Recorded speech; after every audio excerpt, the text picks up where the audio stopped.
was once told that the three key things for the CEO to do are to raise enough capital, hire the right people, and to be sure you're in the right business.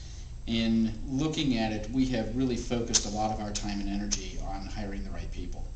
We go to the extent of, even for someone, say a receptionist position, they will go through 10 to 12 hours of interviews, probably about 5 or 6 different tests, and meet with everybody in the company before we actually onboard them.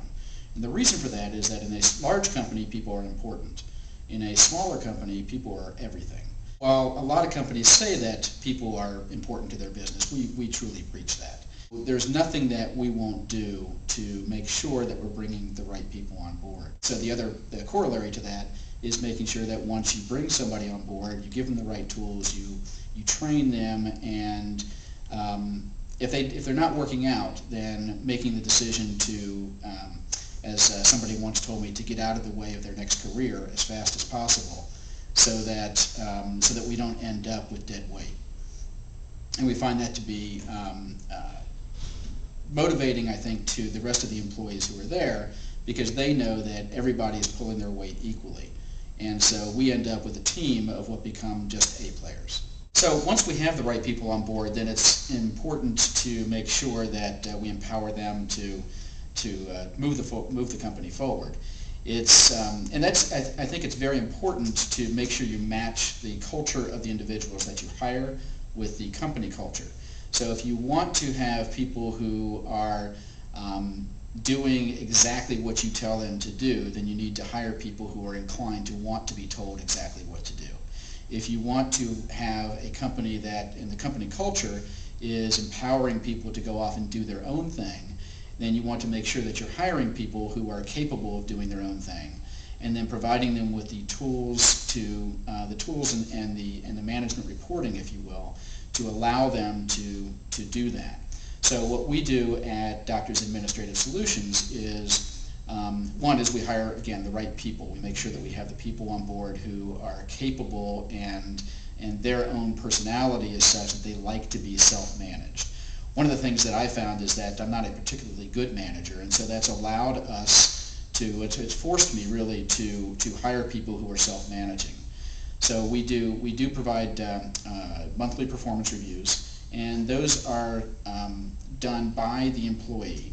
They have specific metrics that they run to. They know what their top 3 objectives are for each particular month, and they then evaluate themselves on how they've done to those metrics, and against those metrics, and against the goals that they've set. We make sure that the goals are all aligned. My job is to make sure that the goals are aligned with each other, and then to really get out of their way and let them do their job running to those goals, and with the knowledge of what the metrics are that we need to accomplish. That really becomes easy when we know that the single goal is customer satisfaction, making sure that everything we do revolves around taking care of our clients, and doing so in a way that allows us to be profitable, and allows us to grow, and allows us to have a lot of fun in the process. And the third element of the direction that I was given as a CEO, and that is to hire the right people, make sure you're in the right business, and secure enough capital, is obviously the capital. We found that in an environment where it's difficult to obtain capital, it actually helps us to be more disciplined in how we run the business. So we have, over the course of time, I've been fortunate enough that I was able to bootstrap it and provide my own capital to get the company started. And once we started with the initial capital, then not having additional capital actually, I think, has been a big help to the company. And I say that not because it wouldn't have been a lot easier if we had additional capital, but by not having it, it's forced us into a position where we have to be cash flow positive, which really is the bellwether of any good, solid company, is that you are cash flow positive. And that has enabled us to have our own organic growth, and to moderate our growth so that we can't grow too fast, yet we still growing fast enough to continue to increase the amount of cash flow that's coming in the door, continue to hire the right people with the additional cash flow, and let it build on itself.